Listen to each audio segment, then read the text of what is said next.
du coup, dans ce retour-là, j'ai choisi de le faire comme un conte. Ça me permettra de vous expliquer pourquoi, au bout d'un petit moment, je me suis dit qu'il fallait peut-être changer un peu les méthodes classiques en ergonomie. Et je propose, donc depuis 3 ans, une méthode qui n'est pas révolutionnaire, mais qui, j'espère, simplifie la façon dont on peut mettre en œuvre les méthodes en ergonomie pour des équipes de développeurs qui ne savent pas trop comment on peut s'y prendre. Voilà. Donc le sommaire est vraiment comme dans un conte. Donc ma préface, c'est qu'effectivement, faire ergonomique, c'est compliqué. Qu'est-ce que ça veut dire un produit ergonomique? Donc on en a plein de définitions. Camille, juste avant, avait encore une autre définition. Les personnes qui parlaient de l'UX design, qui est le petit-neveu de l'ergonomie, encore une autre définition. Donc ça reste flou quand même quand il s'agit de faire des lignes de code. Et en fait, globalement, faire un produit ergonomique, c'est mettre de l'énergie, du temps, de la passion, beaucoup d'ego, de gérer les contraintes et d'arriver à faire un truc qui est notre bébé et qui sera utilisé par des gens qui ont participé plus ou moins, voire pas du tout, à sa conception et à sa recette. Et donc, on espère finalement qu'au bout du compte, les gens vont en percevoir de la valeur. Donc, normalement, l'image, elle s'efface après. Donc, la valeur perçue, c'est un des sujets très importants de l'ergonomie. Il faut qu'à la fin, l'utilisateur perçoive la valeur. Nous, c'est notre bébé, donc c'est sûr qu'il a beaucoup de valeur. L'autre chose qui est très importante, c'est la différence de point de vue. Comme je disais, les développeurs, c'est leur bébé, ce produit. Souvent, il y a des gens dans l'équipe avec laquelle je travaille qui ont participé à la fondation de l'entreprise, donc l'idée première de cette plateforme. Et en face, les gens, ils doivent faire leur boulot et ils espèrent juste que ce nouvel outil qu'on leur met entre les pattes va leur permettre d'y arriver. Et donc là, ce que je rajoute, c'est l'état d'esprit nécessaire pour arriver à résoudre cette différence de point de vue et à faire de la valeur perçue. L'état d'esprit, c'est la caricature des développeurs qui vont dire tranquilles dans leur bulle, de toute façon, les utilisateurs, ils sont bêtes. L'autre point de vue, c'est le commercial qui va nous dire on dépend tellement de nos utilisateurs, de nos clients, que leurs désirs sont des ordres et on va faire ce qu'ils veulent. Et le point de vue du milieu, on va dire, c'est d'essayer de comprendre ce dont ils ont besoin en analysant leur travail. Donc on en revient au UX design, qui est de savoir vraiment ce qui est juste et de le faire avec empathie pour que les choses soient plus simples. Donc en ce moment chez Bonitasoft, c'est une expérimentation in vivo, donc on mélange des petites choses, de l'ergonomie, du lean UX, de plein de choses. On n'est pas encore arrivé au DDD, mais j'ai l'impression que ça serait intéressant. Et donc j'espère qu'en mélangeant des trucs dans mon tube à essai, je ne vais pas arriver à un précipité, ce qui voudrait dire que dans mon compte, il y a un des 2 héros qui ne sera plus là. Ça va très mal se passer. Mais au contraire, j'espère que ça va bien émulsionner et qu'on va arriver à faire des choses en s'entendant vers un objectif commun. Donc, il était une fois, quand on fait de l'ergonomie au départ, quand on se dit qu'on va être ergonome, on a un petit cursus, on apprend les sciences cognitives, donc on apprend énormément de choses très intéressantes sur les neurosciences, comment un cerveau va résoudre un problème, comment il attire les choses par ses sens, il traite l'information, il y a le langage qui rentre dans tout ça, enfin, c'est vraiment fabuleux. Et on apprend par exemple que les cerveaux fonctionnent selon un modèle que j'ai volontairement simplifié. On a un focus attentionnel, qui part déjà du cerveau et qui peut être attiré par différents éléments de notre environnement grâce au sens. Ensuite, l'information qu'on reçoit, elle est décodée et il y a les croyances et les souvenirs qui sont partie prenante de ce décodage. J'ai déjà utilisé un truc à peu près comme ça, du coup je vais essayer comme je fais d'habitude. Ça c'est le souvenir et la croyance c'est aussi par rapport à ma culture, comment je pense que ça devrait marcher. Ensuite, je dois traiter l'information et prendre une décision sur ce que je vais faire. Et la prise de décision se suit par une action qui doit être suivie d'un feedback de mon environnement. Et ce feedback va être perçu par le focus attentionnel. Et tout ça, on va avoir une boucle de rétroaction qui va alimenter les croyances et les souvenirs. Comme ça, cette boucle va être de plus en plus efficace. Donc ça, on fonctionne tous pareil. Et construire une IHM va vraiment devoir se baser sur ce principe tout simple de comment fonctionne un cerveau. Donc après les sciences cognitives, on passe à l'ergonomie cognitive. Donc là, on replace l'utilisateur dans son contexte d'usage, pas seulement sur du numérique, mais globalement, qu'est-ce que c'est qu'un opérateur sur une chaîne, qu'un employé sur un ordinateur, dans quel contexte il évolue. Donc on prend un peu de distance et on comprend que finalement, une situation de travail, parce que nous, on est dans le B2B, c'est drôlement complexe et que, par exemple, ce qu'on ne doit jamais oublier, c'est qu'un opérateur, il est là pour atteindre des objectifs. Par exemple, une équipe de support client. Donc, le but de l'entreprise, c'est de croître, de satisfaire ses clients. Donc, il y a une équipe de support client. Le sous-but de l'équipe de support client, c'est de répondre aux tickets de support avec pertinence et à temps. Je vous assure que ça rentrait dans la case au début. Et puis l'employé, au quotidien, qu'est-ce qu'il fait? Il doit traiter un ticket dans une liste ordonnée. Donc l'IHM qu'on va lui faire doit lui permettre d'atteindre cette tâche, de réaliser cette tâche pour atteindre les sous-buts, pour finalement participer au but de l'entreprise. Mais on peut de façon fractale aussi réduire ça en se disant que même l'employé, lui, pour son évolution, il va avoir des objectifs qu'il va découper en sous-buts et pour lesquels il va devoir faire des tâches. Ça, c'est primordial dans l'ergonomie des IHM. L'opérateur n'est pas là pour se dire oh, « ça y est, j'utilise Bonita, c'est énorme ». Non, il a un job à faire et il espère qu'au mieux, on ne va pas l'embêter pour faire son job et au mieux, encore mieux, au pire, on ne va pas l'embêter et au mieux, on va vraiment lui rendre service et lui permettre de booster. Donc finalement, notre plateforme, elle est peut-être super, mais c'est juste un tout petit bout de sa situation de travail. Après l'ergonomie cognitive, on évolue vers l'ergonomie du numérique.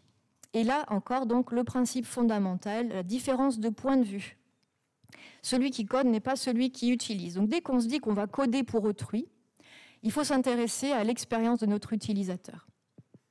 Donc ça veut dire que dans la conception centrée sur les datas, sur la technologie, on fait un super produit de notre point de vue, puis en face, il y a l'utilisateur. Et l'utilisateur, il doit parcourir un long chemin pour que son modèle mental, ses croyances, ses souvenirs, s'adaptent à ce qu'on a voulu bien faire, nous, de notre côté. Donc ça, forcément, de mon point de vue, c'est pas bien. Et du point de vue de l'utilisateur qui suce en EO, qui va lire la doc, qui ne trouve pas ce qu'il veut, etc., c'est pas bien non plus. Et ça revient au support, donc finalement, c'est bien pour personne. D'où l'émergence du concept de conception centrée utilisateur, où là, on essaye d'aller rencontrer notre utilisateur plus loin, donc à nouveau, comme le disait Thomas ce matin, faire la route vers l'utilisateur. Et là, voilà, nous, on a le boulot, mais ensuite, ça se passe beaucoup mieux en théorie. Donc, dans l'ergonomie du numérique, on apprend aussi des chiffres. Camille en a donné d'autres. D'autres personnes ce matin en UX design en ont donné d'autres. Il faut vraiment se persuader que ce n'est pas une perte de temps et que ça fera gagner du temps et de l'argent à son entreprise d'aller faire cet effort, d'aller vers la cible, nos utilisateurs. On apprend aussi plein de principes de conception IHM, donc le guidage, qu'est-ce que c'est que la charge de travail dans une IHM, le contrôle explicite, on continue comme ça, l'adaptabilité d'une IHM, la gestion des erreurs dans une IHM, l'homogénéité, voilà. Donc ça, c'est ce qu'on apprend et on dit, c'est ça, faire de l'ergonomie. Mais comment traduire ça en parlant à des développeurs qui doivent transformer ça en ligne de code? Je ne sais pas pourquoi on nous enseigne ça, c'est beaucoup trop théorique. On apprend aussi que c'est un processus itératif, on a parlé déjà de prototypes, de wireframe, etc. Et ça aussi, dans un contexte de développement en cycle en V, on rencontre des barrières, ce n'est pas très évident. Donc on apprend aussi, et ça c'était génial, c'était qu'on allait avoir à travailler avec des magiciens qui à partir de rien, d'une feuille de spec, vont coder par exemple notre studio là, qui permet aux entreprises de designer leur processus, boîte flèche, quelque chose se passe dans mon entreprise et je vais pouvoir tracer tout ça. Ils vont pouvoir aussi, dans un studio particulier, créer des pages basées sur des composants qui utilisent tout ce qu'il y a dans le studio qu'on a vu avant pour créer des pages utilisables par des end-users qui ne connaissent rien à la technique, mais tout de leur métier. Ensuite, voilà, quand nos développeurs ont réussi à faire sa page, pour l'utilisateur final, eh bien, ça donne ça.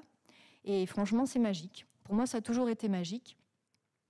On a aussi dans le BPM une notion de task list qui permet de toujours savoir ce qu'on a à faire et réaliser par rapport à nos objectifs, est-ce qu'on en est prêt ou est-ce qu'on en est loin. Voilà, donc tout ça avec des lignes de code et notre orchestrateur. Donc nous, on fait des applications low-code, de la transformation digitale, de la gestion de processus métier. Donc tout ce qui est à niveau business est transformé par ces magiciens en des choses qui sont réelles. Donc c'est fabuleux. Par contre, récemment, je me suis rendu compte que nos développeurs préféraient le mot artisan au mot magicien dans la craftsmanship du software. Et je trouve ça fabuleux aussi, parce que parfois, en travaillant avec eux, je me dis, en fait, c'est des grands artistes, les développeurs. Ils ont un concept, ils ont un nouveau framework, et bam, ils vont construire quelque chose de fabuleux. Or, l'artisan, lui, il fabrique quelque chose qui va être utilisé, qui a une utilité, qui est beau, certes, qui peut être très original, mais qui doit être utilisé. Donc, on prend l'exemple de cette jolie théière, selon certains critères. En tout cas, elle est fonctionnelle, elle a une belle couleur, et normalement, on fait du bon thé dedans, parce qu'elle est en terre cuite. Mais parfois, si vous connaissez Don Norman, vous allez reconnaître tout de suite, on a des théières qui finissent par ressembler à ça. Donc ça, c'est Design of Everyday Thing de Don Norman, et on se dit, mais d'accord, c'est peut-être un projet fabuleux, mais c'est inutilisable. Donc, OK pour l'artisanat. Comme on fait du B2B, qu'on s'adresse à des développeurs chez nos clients, nous, on a développé l'idée que finalement, puisqu'avant il n'y a rien et qu'après il y a tout, le développeur, c'est un héros. Un héros. Mais ça m'intéresse. Du coup, le héros, il a des qualités uniques qui sont une logique implacable, le sens des responsabilités, de l'empathie, du courage, de l'humilité. Et là, on est prêt à travailler ensemble. Donc, basé sur cette assertion, ce postulat, voilà le développeur.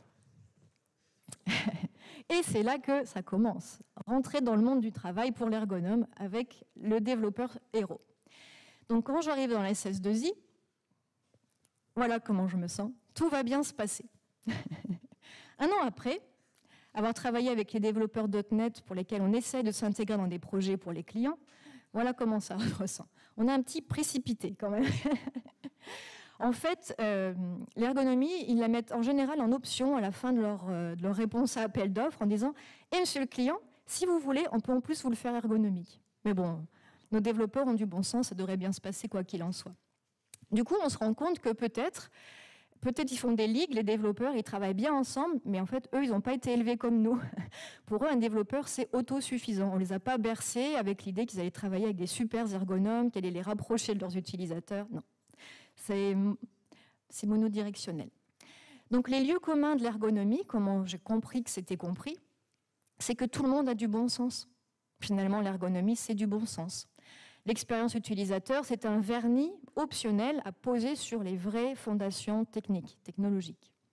Et puis finalement, quand le temps presse, c'est une contrainte supplémentaire. C'est du temps, c'est des coûts. C'est vrai que le client, quand on lui met un truc avec de l'ergonomie, une facture, il y a le coût de l'ergonome. Forcément, on n'est pas encore bénévole. Donc ça, c'est problématique quand le client ne comprend pas que le UX va changer sa dynamique. Et donc mon business manager, très sympa au demeurant, et très bon dans son métier, me dit que j'ai toujours cru que l'ergonomie, en fait, c'était le bon sens paysan. Voilà. Donc en fait, nous n'avons pas de compétences propres puisque tout le monde pourrait faire de l'ergonomie. Mais revenons à la théière avec le manche et tout ça, non.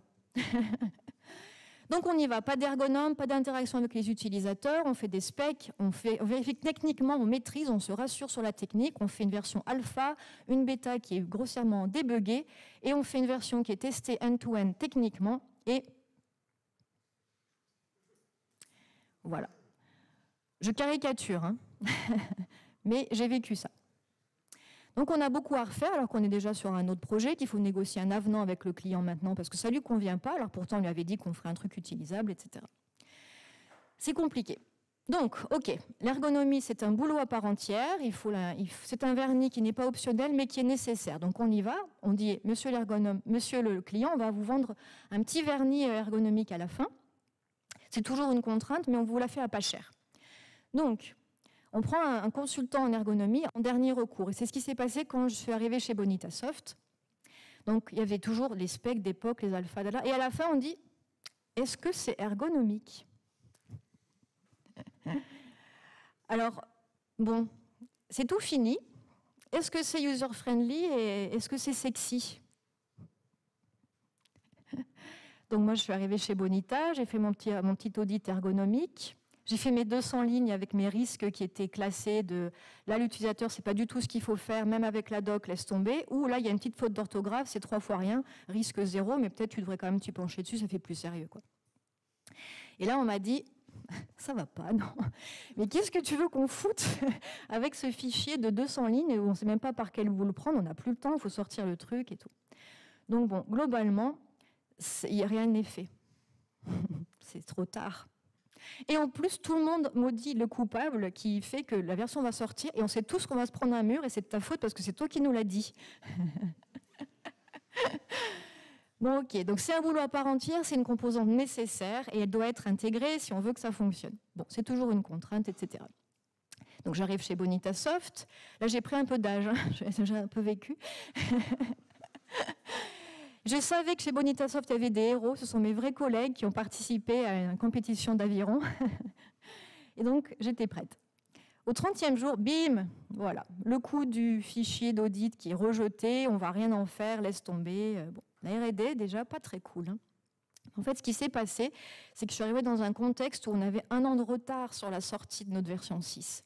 Et ça fait pas rigoler. Et ça ouvre pas les chakras pour accueillir quelqu'un qui a des choses à nous dire, quoi. Donc voilà, j'ai compris qu'il fallait patienter. Donc j'ai patienté. En essayant de m'intégrer aux équipes progressivement. Donc du coup, ça reste quand même une contrainte et il faut arriver à travailler là-dedans. D'autres chiffres, 50% du temps de développement consacré à résoudre des problèmes qui pourraient être évités. Normalement, l'ergonomie, ça sert quand même à un but commun. On n'est pas en frontal avec le développeur. Il faut vraiment qu'on se rende compte que c'est pour rendre leur travail plus efficace, que la valeur qu'ils veulent y mettre soit perçue au final. Et on travaille pour la même boîte. On veut tous que ça fonctionne. Et c'est ça qui est le plus difficile, en fait, au début, c'est de ne pas arriver en frontal. Donc, il faut qu'on collabore. Au jour le jour, on n'a pas l'ergonome qui fait des specs et le développeur qui implémente. On se fait des ping-pong, on implémente, on montre, on va voir les utilisateurs, etc. Donc, on peut tous s'impliquer et c'est un objectif collectif. Par contre, quand le temps presse, voilà ce qui peut se passer. Qu'est-ce qu'on va prioriser entre une nouvelle fonction ou améliorer les retours, par rapport aux retours qu'on a eus. Donc, les roadmaps ambitieuses, toujours plus de fonctions, font qu'on bâtit ou qu'on s'assied ou qu'on agrandit la dette ergonomique. On ne va pas améliorer parce que nos clients nous attendent aussi là, là et là. Ensuite, on va faire une nouvelle fonctionnalité, mais du coup, on recherche d'abord les use cases de nos clients où on veut se rassurer en termes de fonctionnalité. On l'a vu dans la présentation sur le DDD.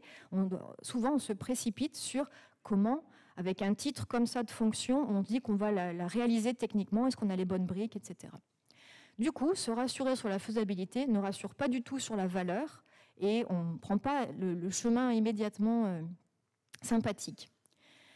Après, on a une liste de bugs fixes comme ça, parce qu'on était en retard, donc on a livré un truc qui est assez buggé. Du coup, on a une liste de bugs qui est fondamentalement inacceptable. Et là, tu es en train de me dire qu'il y a 200 lignes en plus à améliorer au niveau de l'ergonomie. Donc, qu'est-ce qu'on va faire? D'abord, fixer les bugs. Mais la maintenance objectif 0 bug, ça nourrit la dette ergonomique. Parce que finalement, il y a des bugs qui sont petits, qui ne se rencontrent pas très souvent avec des workarounds. Mais si on est sur la maintenance 0 bug, finalement, on laisse tomber les améliorations. Et pourtant, parfois, les utilisateurs sont vraiment bloqués. Ils ne comprennent pas, ils ne trouvent pas, ils n'arrivent pas à mettre leur modèle mental, à l'ajuster avec comment ça fonctionne. Donc voilà ce qu'on a. Nous, on doit livrer à date fixe. On a d'autres fonctions en attente dans notre liste pour cette version-là. On a passé assez de temps. Tu ne peux pas pousser toujours à la perfection. Et là, il faut que tu t'arrêtes. Voilà. Donc on est basé sur le temps passé et on ne sait pas tellement la valeur qu'on va livrer, mais on sait juste que ça suffit. Et là, on me dit, il faut que tu t'arrêtes. Ça ne va pas du tout. Et donc, il y a un site qui s'appelle Brave UX, des gens qui ont décidé de se battre pour l'ergonomie, qui donnent des outils, des méthodes, etc. Mais bon, mais quand même, on n'est pas en route pour l'émulsion, là, si on commence à se bagarrer, et puis de toute façon, ça sera de toute façon improductif. Donc, après avoir pris beaucoup de coups, vous savez, le héros se relève, et là, à lui de jouer. Donc, comment on fait?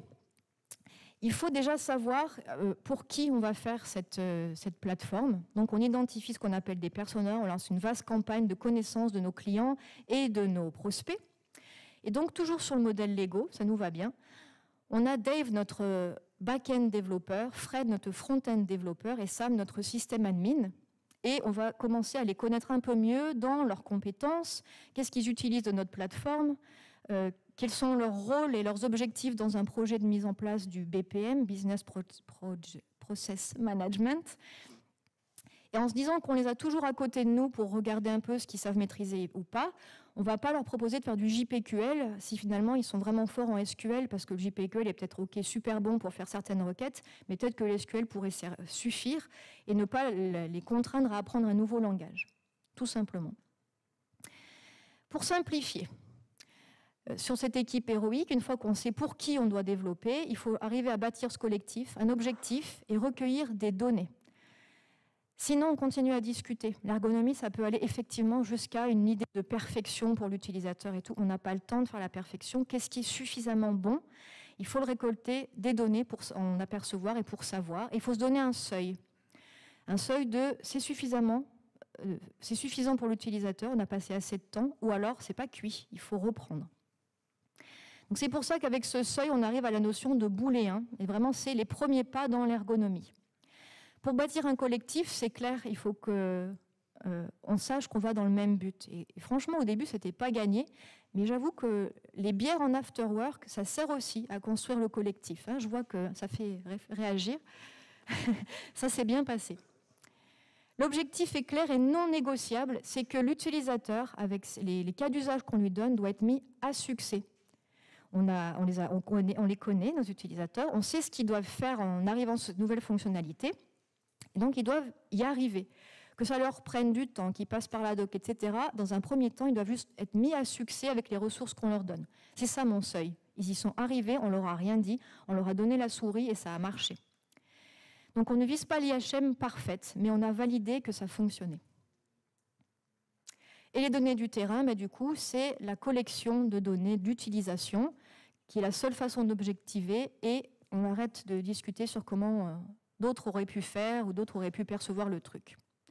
Voilà, succès, échec, la fonction est prête ou pas prête, et on a une checklist que je vais vous montrer tout à l'heure. Et si sur la checklist, on se rend compte que les gens ne sont pas arrivés à faire tout ce qu'on avait prévu qu'ils allaient faire, on traite comme un bug. C'est là qu'on remonte un peu dans la liste des priorités. Ça, c'était pas gagné. Donc, c'est en anglais parce que c'est plus mémorable. On a les utilisateurs, quels qu'ils soient, qui doivent être mis à succès, qui doivent pouvoir sortir des erreurs et au mieux les éviter, être efficaces, apprendre et surtout avoir une satisfaction. Donc voilà, le usable. Mais pour le non négociable, on va quand même faire des concessions. Le be efficient, au départ, c'est pas grave. Tant pis s'ils doivent passer par la doc, tant pis si c'est un peu compliqué. Enjoy, si la satisfaction n'est pas à 8 sur 10 ou 9 sur 10, c'est pas grave, il faut qu'ils y soient arrivés. Donc on va aussi prendre les basic use cases, on ne va pas prendre tous les scénarios un petit peu originaux, on va déjà s'assurer que dans le gros de ce qu'on a récupéré au début, de ce que nos clients pour la plupart veulent faire, ça fonctionne. Et on va juste se borner aux VIP personas, c'est-à-dire le Fred, le Dave et le Sam. Voilà. Donc voilà, il faut créer et connaître ces personas. Il faut collecter et rédiger nos use cases. Il faut faire en sorte que ce soit apprenable, facile à repérer, faire transparaître une valeur, être compris par la persona cible. Et il faut les aider à éviter ou se dépatouiller une fois qu'il y a eu une erreur qui a été relevée. Donc, je vais vous donner des petits exemples pour facile à repérer. Il y a des trucs qui s'appellent des tours, où on fait visiter un peu notre plateforme, surtout dans le web, pour apprendre la structure principale et comment résoudre ces use cases principaux. Donc il y a des petites bulles comme ça qui se baladent et qui permettent d'apprendre en quelques minutes seulement. C'est de plus en plus répandu. Nous, on n'a pas encore mis en place, mais ça va venir. Ou aussi, on donne des types. Là, on est en train de se créer des variables qui peuvent être basées sur des API. Et là, on dit, on a une nouvelle feature, c'est la REST API Extensions. Allez la trouver par là-bas et vous verrez, c'est pas mal quand même. Donc ça, c'est pour la visibilité. Ensuite, faire transparaître la valeur. À quoi ça va me servir? Ben voilà, je te donne des exemples. Là-dedans, tu devrais retrouver tes principaux scénarios et donc tu vas y arriver. Ou alors, on a la doc. On passe de plus en plus des pages de référence en doc à des tutoriels. Quand on connaît les use cases, on peut les dérouler en step by step et c'est plus sympa pour l'utilisateur. Voilà, et on fait des vidéos aussi. Elles ne sont pas encore chapitrées, du coup c'est long et c'est encore pénible, mais on va y arriver.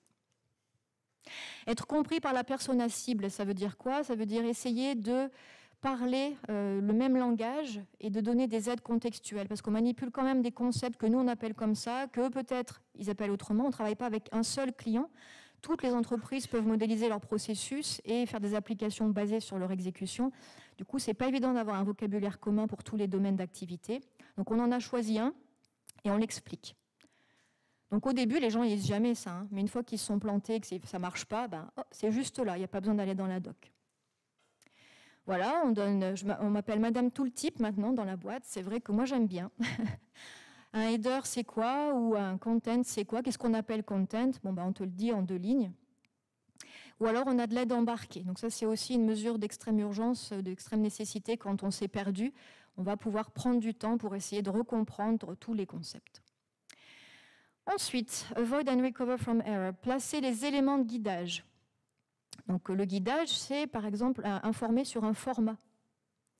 Donc on a les tooltips pour la nature de ce qu'on est en train de décrire et on a les captions pour le format attendu. Ça permet de ne pas se casser la tête non plus à comprendre si je dois séparer par une virgule, un point-virgule, revenir à la ligne, tout ça. On met des valeurs par défaut aussi, ça permet d'éviter les erreurs. On n'est jamais dans un état inconsistant, on n'a pas de sauvegarde qui nous dise il n'y a pas de nom, il n'y a pas de truc. Bon, ce n'est pas toujours le nom que vous voulez au début, mais au moins le système continue à fonctionner.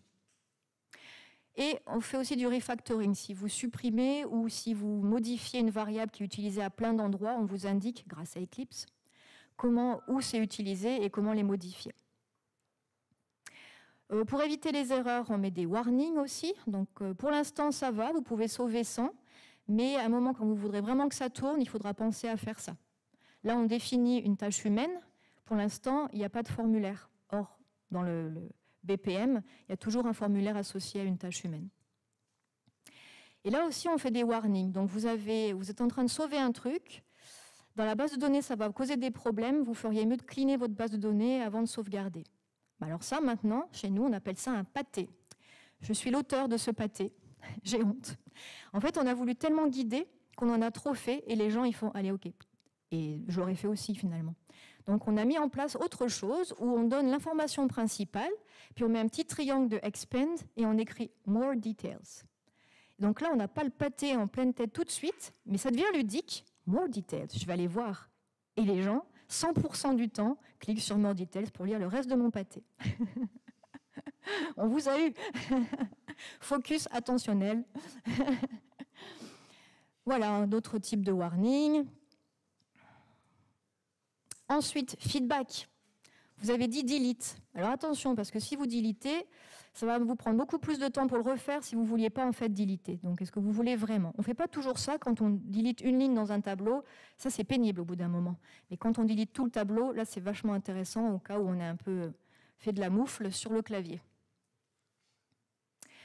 Et aussi, il faut aussi donner des feedbacks quand ça s'est bien passé. Parce que du coup, si vous ne me le dites pas, je vais encore recliquer pour être bien sûr. Parce que je l'attends, ce feedback positif, de plus en plus. Donc on a besoin de feedback positif. Ensuite, on fait de la validation, on met des messages sur, globalement, voilà tout ce qui va mal dans votre design de processus. Ça peut être aussi intéressant d'avoir parfois des vues globales quand ce sur quoi vous travaillez devient très complexe. Voilà, donc on essaye au maximum de mettre les messages d'erreur près des éléments.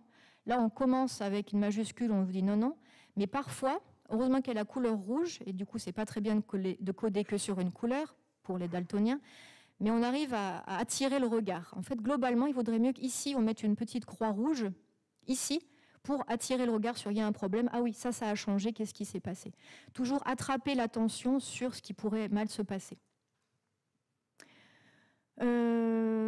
Voilà. Alors après, il y a qu'est-ce qui doit être dans un message d'erreur. Et là, typiquement, un développeur a eu une bonne idée pour commencer, virgule, et on ne sait pas trop. Donc, un message d'erreur clair et complet, voilà ce que ça peut contenir. 1, il y a un problème. Ne dites pas toujours que c'est une erreur, parce que si vous n'avez pas dit que votre mot de passe devait comporter des majuscules, des caractères spéciaux et au moins 8 caractères, c'est pas cool, c'est pas juste. J'ai pas fait d'erreur, j'ai rentré un mot de passe. Si ça te convient pas, c'est ton problème, tu aurais pu me le dire avant. Donc l'erreur n'est pas toujours du côté de l'utilisateur. Un problème est survenu. Donner la cause si l'utilisateur peut la comprendre. C'est toujours à un niveau compris par la persona. Peut-être que vous pouvez aussi mettre du more details pour attaquer le niveau plus technique, au cas où il y a plusieurs personas qui pourraient lire ce message. La sévérité du problème et ses conséquences. C'est hyper grave, tu vas perdre toutes tes données dans ta base. Ça, c'est important de le savoir. Ce que l'utilisateur peut faire pour s'en sortir, pardon, il y a une typo, peut faire pour s'en sortir, différentes options, et si possible, proposer des boutons qui vont avec les options que vous proposez. Alors ça, c'est gratitude éternelle de la part de l'utilisateur. Voilà, donc la formalisation, c'est essayer d'inclure l'utilisateur. Une fois qu'on a compris tous ces principes à mettre en œuvre dans une IHM, c'est collecter beaucoup. Et c'est ça qui prend du temps. Et c'est en ça, je pense, que la plupart des développeurs sont un peu mal à l'aise d'aller voir l'utilisateur pour lui poser quelques questions, parce que votre métier, vous, c'est d'implémenter. Et du coup, c'est bien qu'il y ait quelqu'un qui soit à l'intermédiaire. Enfin, moi, je trouve ma place, en tout cas, en intermédiaire, pour aller poser des questions au métier. Et de ce que j'ai compris ce matin de l'intervention de Thomas et du DDD, peut-être que bientôt, ça sera complètement obsolète et que vous serez complètement ouvert à aller questionner l'utilisateur pour comprendre ses buts, ses sous-buts, ses tâches, etc., etc. Et vraiment, je le souhaite. Donc, il faut implémenter en gardant les personas en tête. Il faut tester avec eux et ensuite, on finalise tranquillement la doc ou les choses comme ça. Voilà. Où est-ce qu'on en est? Je voulais faire un petit retour du coup sur là où on en est. Donc, j'avais pris un panneau de voix de détresse. C'était un moment où j'étais vraiment fatiguée. On avait mis un objectif ici, et donc on est à peu près sur une barre, à moitié, en se disant on commence à collecter des use cases. On n'est pas encore au top de ça, mais récemment, ça fait même pas encore un an, je suis passée Product Owner chez Bonitasoft, et donc ça me donne le droit d'aller beaucoup plus vers les clients pour comprendre leurs besoins. Ensuite, on est assez bon dans la conception, le maquettage, etc. Il nous reste quand même à nous améliorer sur le storytelling, c'est-à-dire qu'à aucun moment encore, on arrive à se raconter l'histoire de notre persona qui va utiliser la fonctionnalité de bout en bout avec les use cases. Pourtant, une fois qu'on a les use cases, ça devrait être facile. Mais au niveau développeur, il n'y a pas encore cette communication. Ensuite, pour l'implémentation et les tests, on est assez bon. C'est-à-dire que maintenant, les personas sont vraiment comme nos amis. On arrive à faire facilement des maquettes et on respecte beaucoup la checklist du usable. Voilà, on a inventé cette méthode qui s'appelle le test at my desk, c'est-à-dire qu'on a des consultants qui sont nos utilisateurs internes, donc ça c'est une vraie grande chance. Quand le développeur pense qu'il a terminé l'implémentation d'un use case, il va chercher, ou je l'aide à aller chercher des consultants en interne qui sont là et pas chez les clients. Il l'assoit à leur poste du développeur. Le développeur prend un carnet, un crayon et il donne la souris. Et moi j'énonce le use case et ensuite on espère que ça va bien se passer et le développeur doit fermer sa bouche, ne pas justifier pourquoi il l'a fait comme ça et prendre des notes sur « dis donc, ça n'a pas l'air de se passer comme prévu ». Voilà, et ça aide vraiment parce qu'il n'y a pas l'intermédiaire de l'ergonome qui fait son rapport de 200 lignes, c'est devant vos yeux, c'est pas truqué, c'est pas, voilà, la différence de point de vue, elle est là, elle est manifeste. Et ensuite, on a des tests à notre version bêta qui sont assistés, c'est-à-dire qu'en remote, on va avoir un client qui a téléchargé notre version bêta, à qui on va donner les use cases, normalement il les connaît, et c'est lui qui nous les a donnés, et qui va aussi devoir les implémenter. Là où c'est pas mal, c'est que c'est sur ces jeux de données, avec son environnement technique, etc. Ça peut révéler des bugs, ça peut révéler des choses qu'on n'avait pas prévues, il va tester des trucs qu'on n'avait pas prévus, et donc c'est aussi vraiment très important dans un climat de confiance. Il ne faut pas prendre le client avec qui ça va mal en ce moment, bien sûr. Donc là, ça va très bien. En termes de tests, donc on est pas mal. Voilà, donc ça c'était ce que je viens de dire. On répète, ah oui, pas la peine de prendre 10 personnes au bout de 2, voire 3 personnes. On a déjà compris que les mêmes rencontraient toujours les mêmes difficultés. Donc quand on a terminé, il s'agit d'écrire la documentation. C'était la bêta, on ne va pas rajouter de la fonctionnalité. On a essayé de fixer ce qu'on pouvait dans le temps imparti. Ce n'est pas parfait, mais on l'accepte. Et donc la doc va nous servir à combler un petit peu ce qu'on a vu qui ne marchait pas encore très bien pour l'utilisateur. Techniquement, c'est impeccable. Et donc on va documenter le reste. Voilà, donc le dénouement actuel est temporaire. C'est qu'on est clairement plutôt pas mal en validation. On arrive même parfois à des clients qui trouvent que ce n'est pas très efficace, c'est-à-dire qu'ils y arrivent, mais ils perdent du temps à faire leur use case. Donc ça tilte quand même les développeurs. Ils nous disent, bon, ça, il y en a pour 2 minutes. J'adore cette phrase. Il y en a pour 2 minutes et ils le font. Et donc on arrive même à améliorer l'expérience de l'utilisateur encore plus. L'empathie se développe et on a moins de tickets. Ça, c'est le responsable du support qui nous a dit qu'ils avaient moins de tickets support sur comment ça marche, mais plus sur il y a un bug ou j'ai un problème d'implémentation technique. Voilà, donc on a juste besoin d'un collectif, d'un objectif, de seuil, de données. Ça, c'est faire appel à la logique implacable de nos héros développeurs. Donc on est en route vers une belle émulsion. Je remercie Lego qui nous accompagne depuis le début de l'aventure. Donc comme je vous le disais, je suis passée PO depuis moins d'1 an. Donc ça aide à faire plus d'ergonomie en conception. Mais donc, en passant à l'agilité avec la mise en place des rituels, qui sont des instants clés de communication, on oblige quand même les développeurs à beaucoup se parler, nous parler, parler aux utilisateurs et aux parties prenantes. Et ça, je trouve que c'est encore un peu compliqué, mais ça va bien se passer. On va pouvoir avoir cette valeur perçue, faire la différence de nos points de vue et puis avoir un bon état d'esprit pour que ça soit moins compliqué. Voilà. Merci beaucoup.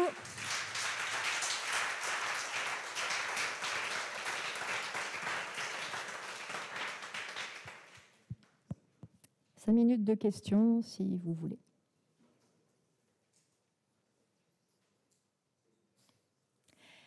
Est-ce qu'il y a des ergonomes dans la salle? Oui. Des UX designers dans la salle? Ouais. Tout le reste, développeurs dans la salle?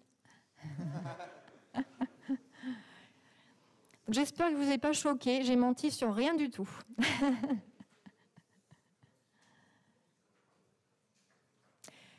Oui. Il en faut bien une. Oui, on m'entend? Oui, on m'entend. Tu nous as expliqué, alors déjà super, hein, j'ai adoré. Tu nous as expliqué que tu as occupé un rôle d'abord d'ergonomie un peu extérieure, mais à la fois transverse. Bonita, la dernière expérience. Et maintenant, product owner sur un produit, j'imagine, il y en a plusieurs. On a un produit et 2 modules qui viennent complémenter le produit. Oui. D'accord, donc sur le BPM. BPM. Est-ce que tu penses que cette transition, c'est lié à l'impact de l'ergonomie? Est-ce que c'est toi qui as amené cette transition? Est-ce que c'est juste le produit qui a eu plus besoin du coup d'intégrer l'ergonomie? C'est une affaire d'humain. En fait, notre chef marketing produit est parti. Il a été remplacé par quelqu'un qui croit à l'interaction avec les utilisateurs. Et du coup, ce poste a été recréé puisque les product owners, ça n'avait pas marché, ils avaient été débarqués.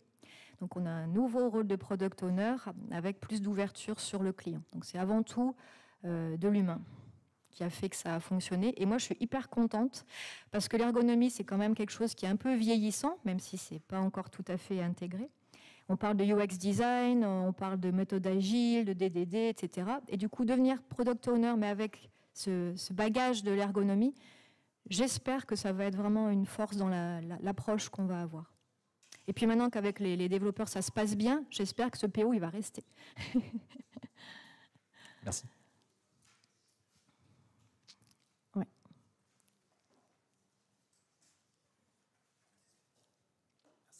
Oui, justement, pour rebondir sur la question, est-ce que l'ergonome a plus sa place aux côtés du product owner ou dans l'équipe de développement côté maîtrise d'œuvre? Je pense que pour des produits, pour des projets qui doivent aller vite, on parlait des sprints là tout à l'heure avec Camille, il faudrait bien les deux. D'ailleurs, ils ont les deux. Je ne sais pas si tu as vu la liste, c'était là juste avant le talk ici. Il y avait la liste de la UX team, c'était pour moi incroyable. Il y avait un ergonome, il y avait un UI designer, il y avait le PO, il y avait... voilà.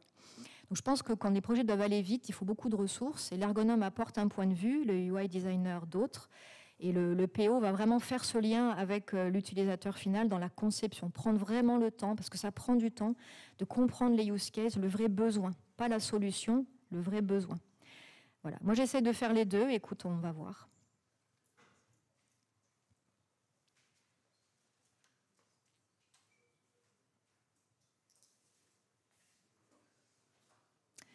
Je crois que c'est tout bon. Voilà. Merci beaucoup.